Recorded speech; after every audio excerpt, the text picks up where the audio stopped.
Continuamos con el curso de manejo y transporte de sustancias peligrosas del Instituto CENIS en alianza con Sondicon para Esocol Colombia. En el tema 2 estábamos revisando acerca de la identificación y el etiquetado de las sustancias peligrosas.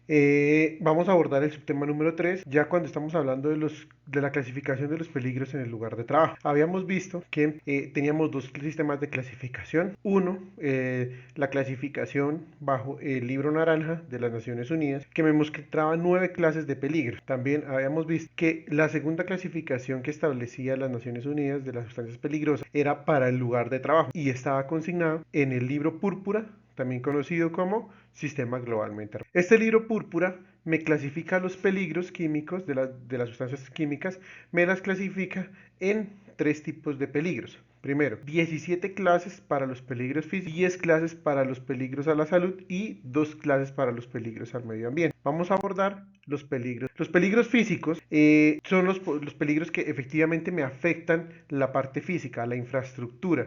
Me afectan, por ejemplo, los envases, me afectan las tuberías, me afectan, quizás me pueden generar un incendio, me pueden generar, por ejemplo, un tanque, también, por ejemplo, una instalación, una casa, una oficina, etcétera, etcétera. Dentro de los peligros físicos tenemos como primero las sustancias y mezclas que experimentan calentamiento espontáneo, sustancias y mezclas que entran en contacto con agua desprenden gases inflamables. Vemos que ahí podemos estar haciendo una analogía entre las 9 clases que establecía el libro naranja y acá pues dentro de los peligros físicos, esto eran los sólidos inflamables que desprendían gases al contacto con el agua, los que eran de la clase 4 división 3.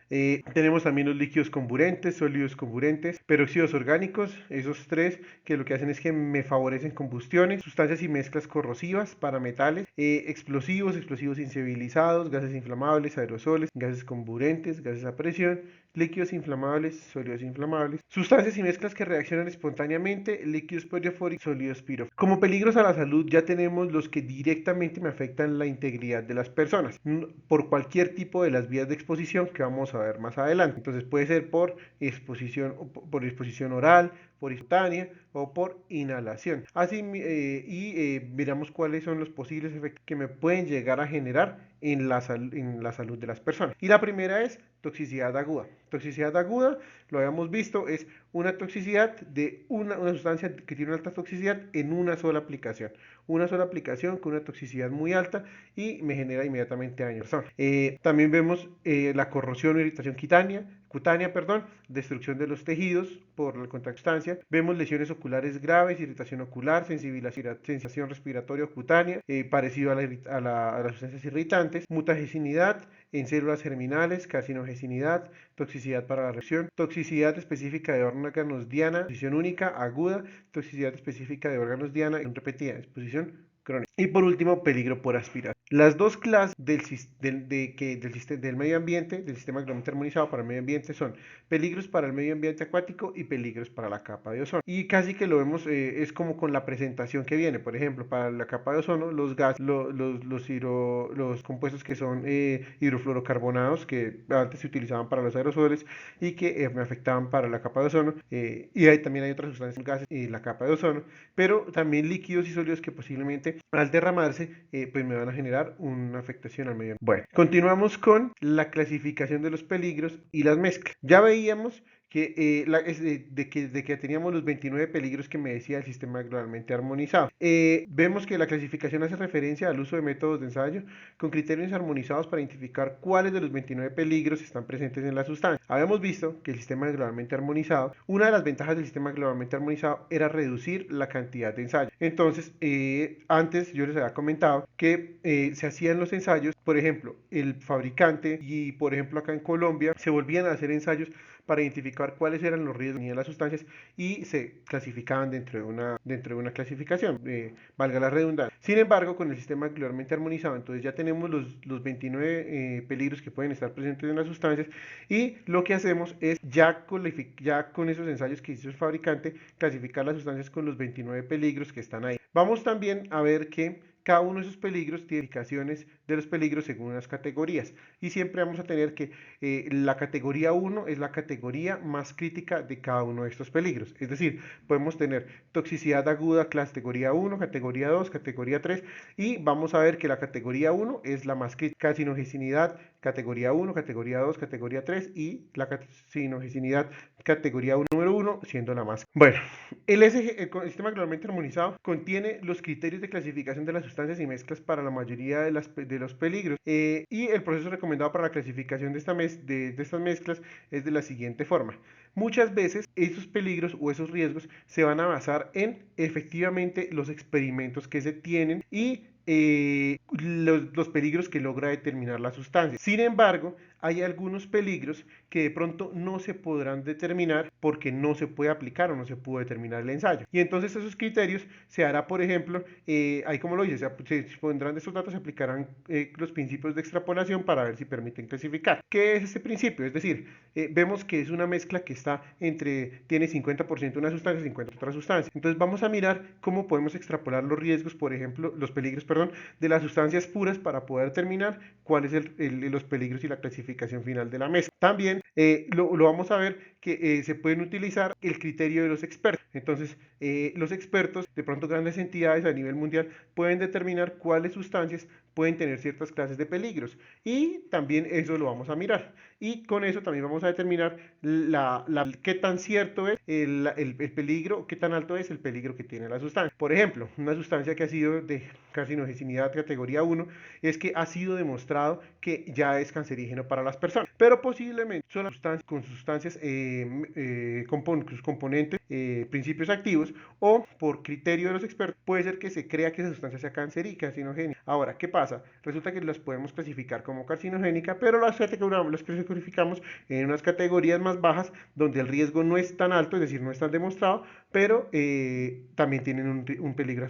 Bueno, como les estaba comentando, también hay la opinión de los expertos para poder determinar esa clasificación de los peligros. Habíamos visto en cómo está organizado el libro púrpura, y en el libro púrpura tenemos que está primero como en la parte de introducción, definiciones, aplicación, información. Veíamos que era como una introducción, como una guía de cómo se maneja este sistema globalmente armonizado, y luego pasábamos a la clasificación de los peligros. La clasificación de los peligros me lo daba en las tres clases. Me lo da en la clase de peligros físicos, peligros a la salud y peligros al medio ambiente. Por un sistema globalmente armonizado me habla acerca de los peligros, y esta comunicación de los peligros se hace a través de dos formas. Esos 29 peligros se hace de dos formas. Uno, la ficha de seguridad, la ficha de datos de seguridad, y dos, las etiquetas. Generalmente entonces vemos que la ficha de datos de seguridad es como toda la información, la hoja de vida que realmente compila toda la sustancia, donde ahorita vamos a ver cuáles son las 19 partes que están divididas las fichas de seguridad y qué información debe contener, mientras que las etiquetas es como un extracto de esa ficha de datos de seguridad que tiene que ir como etiqueta pues en el envase, en el embalaje, para que las personas que vayan a tener contacto con la sustancia pues sean notificados de cuáles son los peligros. Vamos a hablar acerca del primer sistema de comunicación, que son las fichas de datos de seguridad. Las fichas de datos de seguridad son principalmente son responsabilidad, la elaboración de las fichas de datos de seguridad es de exclusiva responsabilidad del fabricante, quien ha determinado cuáles son los componentes. Se han hecho diferentes ensayos para determinar cuáles son los que tienen. Además, se selecciona cuál es el envase adecuado conforme con estos peligros. Luego, una vez realizada la ficha de datos de seguridad, ya se elabora la etiqueta. Entonces, la etiqueta se elabora con información extraída de lo que tiene la ficha de seguridad. Asimismo, también se pueden extraer algunas recomendaciones, por ejemplo, para el transporte del libro naranja, y del libro naranja podemos obtener, por ejemplo, las etiquetas para el transporte que van acompañados, por ejemplo, en los diferentes embalajes, como por ejemplo en los vehículos que transportan las sustancias peligrosas. Las fichas de datos de seguridad contienen información sobre los efectos potenciales sobre la salud que presenta la exposición química, así como el modo de establecer condiciones que permitan un manejo seguro. Esto lo vamos a ver a continuación. Pues hay algunas instrucciones de cómo evitar que se llegue a materializar un accidente, o en caso tal de que se materialice, cómo debemos responder. También, no solamente la ficha de datos de seguridad me sirve desde el punto de vista de la prevención, sino también me sirve y me da unos datos acerca de la composición y propiedades que tiene la sustancia. Es decir, para las personas ya que trabajan en la parte del análisis químico, para determinar efectivamente qué sustancia tiene, qué principio activo tiene, qué componente tiene y cómo esa sustancia puede llegar a reaccionar con otra sustancia. Ya de pronto un poco más adentro desde la parte química para determinar, por ejemplo, cuál componente utilizar, cómo utilizarlo, etc. Una ficha de datos de seguridad por reglamentación está constituida por 16 partes, 6 secciones. Esas 16 secciones están divididas en 4 partes. La primera parte es la identificación, la segunda la emergencia, la tercera el manejo y precauciones y el complementario es la cuarta parte. Vamos a revisar la primera parte que es ¿qué es la identificación? Es decir, dice solamente cuál es el material y qué es necesario saber inmediatamente en una emergencia. ¿Qué información debo tener ahí? Entonces, primero que todo, producto de identificación de la compañía. Es súper importante que se tenga, primero que todo, quién es el fabricante, el número de contacto, pero también en muchas ocasiones, como yo les había comentado, muchas de las sustancias importadas. Resulta que cuando se hace la traducción de la ficha, también es importante colocar quién es el importador, pues muchas veces el importador es el responsable de esta sustancia y conoce efectivamente cuáles son los riesgos asociados a esta sustancia y en caso tal de presentarse una emergencia o de pronto basta una garantía química, por ejemplo, si estamos hablando de un tipo analítico, entonces ellos son los que van a conocer efectivamente la sustancia. La segunda, identificación de peligros. ¿Cuáles peligros? Los 29 que habíamos visto. Entonces, ese producto, ¿cuáles son los peligros que dentro de esa clase de peligros, cuáles son los que le aplican? Luego, cuál es la composición y la información sobre los ingredientes. Esto también lo vamos a ver, por ejemplo, y ver que hay componentes que tienen unos riesgos asociados y esos riesgos asociados me pueden llevar a generarme un riesgo a la mezcla o al producto final.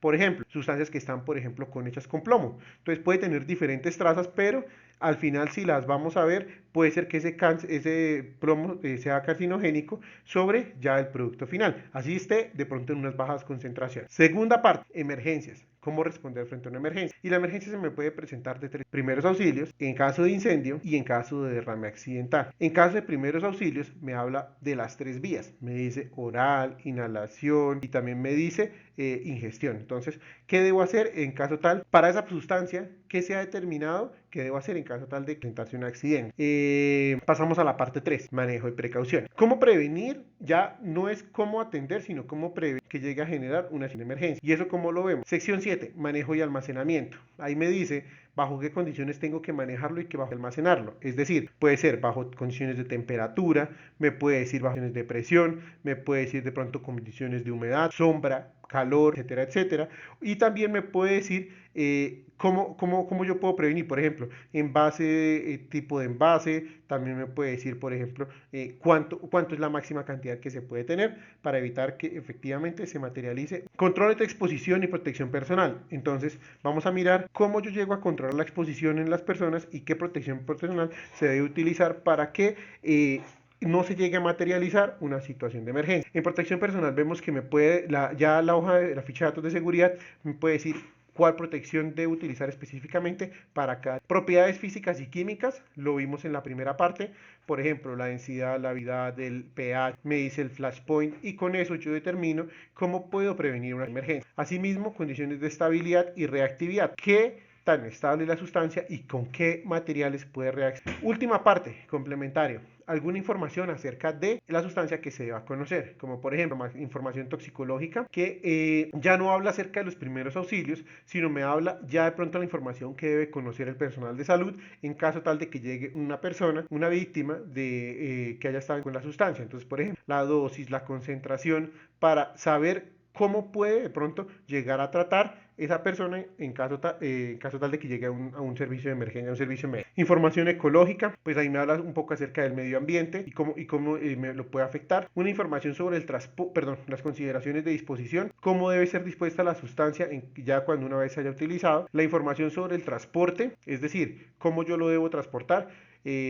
qué recomendaciones debo tener. Hablábamos de explosivos, unas ciertas consideraciones y pues esto también aquí lo vamos a ver dentro de la ficha de calidad. Vamos a tener una información reglamentaria, en caso tal, si son productos reglamentados, lo conozco por ejemplo, perdón, para la parte de, por ejemplo, los ácido sulfúrico, alcohol etílico, que son sustancias que por ejemplo son de control de estupefacientes, porque con eso se pueden hacer pues bastante drogas alucinógenas, entonces sustancias alucinógenas, entonces esas sustancias son reguladas y pues en la parte reglamentaria. También me puede hablar acerca, digamos, de los explosivos. Veíamos que solamente pueden ser bajo autorización de las fuerzas militares, etcétera, etcétera. Información adicional, algo que el vendedor del fabricante considere que es necesario que nosotros conozcamos para que, primero que todo, prevengamos un accidente y en caso tal de que se llegue a materializar el accidente, ¿cómo lo podemos? Pasamos al tema 7, subtema 7, etiquetas. Ya vimos la ficha y ahora extraemos lo más importante de las fichas, de las fichas y lo tenemos que plasmar en una etiqueta. Las etiquetas de transporte, vamos a mirar de que las etiquetas para las sustancias, como podemos ver, la etiqueta de transporte generalmente para envases pequeños va a medir de 10 por 10 centímetros y tiene que tener el pictograma del libro naranja, es decir, de las 9 clases que hay. Pero también tiene que ir acompañado de una etiqueta que es asociada al sistema armonizado. Esa etiqueta está en regla, el tamaño de esa etiqueta y los pictogramas están reglamentados según la resolución 73 de 2021. Ya lo habíamos visto que es la reglamentación en la cual ya se reglamenta cómo las empresas deben implementar el sistema globalmente armonizado en sus empresas. Primero, etiquetas de transporte. Entonces veíamos que las etiquetas de transporte eran de 10 por 10 en los envases pequeños. Ya en los vehículos ya vamos a ver que tienen que tener, son reflectivos y tienen que tener una medida de 20 por 25 y tienen que estar en todas las caras del vehículo, generalmente en la parte trasera, en la parte delantera y en cada una de sus caras laterales. No solamente tienen que tener las etiquetas de transporte, sino también tienen que tener el número UN. ¿Qué es el número UN? Es la identificación de las Naciones Unidas que le da a esa familia, a esas sustancias, es como ese grupo de sustancias que están, por ejemplo, con un principio activo, con un componente, por ejemplo, en una más alta composición y que me indica cuál es la identificación que tiene esa sustancia. Esto está la dimensiones está reglamentado por el decreto 1609 y me dice que tiene que ser un rectángulo, digámoslo así, un rectángulo naranja con el número y el borde en color negro. Tiene que tener 30 centímetros de largo y 12 de ancho. El número tiene que tener mínimo 6 metros de alto y debe estar ubicado en cada una de las caras donde también están ubicados los pictogramas del libro naranja. Pero también las etiquetas del sistema globalmente armonizado, ya habíamos visto, tienen que acompañar, por ejemplo, los envases. Esta etiqueta tiene que ir en el idioma español, es la información extraída, bueno, con español acá en Colombia, y es la información extraída directamente de la ficha. ¿Qué tiene que tener una etiqueta del sistema globalmente armonizado? Y ahora vamos a ver. 1. La identificación del producto. 2. Palabra de advertencia, que puede ser peligro o atención, dependiendo del riesgo que tenga, teniendo en cuenta que peligro es lo más peligroso y atención es peligroso. Los pictogramas, ya vamos a ver cuáles pictogramas globalmente armonizados son los que se exigen para estas etiquetas. Indicaciones de peligro. Entonces, hay unas indicaciones, también conocido como las frases que empiezan con H, entonces son como unas recomendaciones que me advierten cuáles son los peligros que me pueden materializar la sustancia. Hay unos consejos de prudencia que son unas frases que me dicen cómo yo puedo manipular la sustancia, cómo el trabajador puede manipular la sustancia sin y conocer los efectos, más bien prevenir que los efectos de la sustancia química se materialicen. Y por último, la etiqueta debe tener los datos del fabricante. Todo este contenido extraído de la ficha de seguridad. Esas indicaciones de peligro y consejos de prudencia que, digámoslo, es como lo más crítico o lo que más dispendioso, se extraen directamente de la ficha de datos de seguridad que la da el fabricante. Como podemos ver, entonces tenemos, esos son ejemplos de unos de etiquetado, eso es un, digámoslo, etiquetado combinado. Vemos que a mano izquierda vemos unas sustancias químicas en unos envases donde van a tener por dentro su etiqueta del sistema globalmente armonizado y finalmente el embalaje exterior puede tener la etiqueta del sistema globalmente armonizado, pero también las etiquetas de transporte. En el caso de la derecha vemos una caneca, un barril, y ese barril va a contener los dos tipos de pictogramas, el de transporte y el del sistema global. Y para finalizar vemos cuáles son los pictogramas del sistema globalmente armonizado. Son muy similares a los del libro naranja, a las de las 9 clases. Vemos que tenemos la diferencia son los colores y algunos pictogramas que no están de pronto dentro del libro naranja. Entonces, todos los pictogramas del sistema económicamente armonizado lo vamos a ver como rombos o como cuadrados recostados sobre una de sus puntas, con el borde rojo, el fondo blanco y el pictograma en color negro. Si es explosivo, vamos a ver la misma bola explotando que el libro naranja. Si son inflamables, vamos a ver la misma llama que en el libro naranja, no importa si son líquidos, sólidos, si son gases inflamables. Vamos a ver los oxidantes con la misma llama, con una bola en la mitad que tienen, por ejemplo, los peróxidos y los comburentes. Si son gases a presión, vamos a ver solamente un cilindro a presión que va a estar en color negro en la mitad de todo el pictograma. Si son corrosivos, la misma barra y la misma mano cayendo la sustancia, indicando que le genera una destrucción a estos tejidos o a estos materiales. Luego viene la introducción de nuevos pictogramas que esos no están en el libro naranja y que ya están asociados a los diferentes peligros físicos, a la salud y al medio ambiente. El primero es el TOC, que es una calavera que me indica que la sustancia tiene cierto tipo de toxicidad. Ya vamos a ver que hay el sistema del GH7, GHS07, que son sustancias que no son tóxicas, pero en poca cantidad, con una menor toxicidad, son sustancias irritantes, narcóticas o peligrosas. Digamos lo que son sustancias nocivas que me pueden llegar a afectar a la salud, pero no van a tener el efecto tóxico. Luego tenemos el GHS08, que son sustancias que son mutagénicas, carcinogénicas y que pueden afectar también la reproducción. Vemos que es como una persona con una estrella que está llegando en la mitad. Y por último, el GHS09, que son las sustancias que son dañinas para el medio ambiente, independientes si son para la capa de ozono o para el ecosistema acuático. Muchas gracias.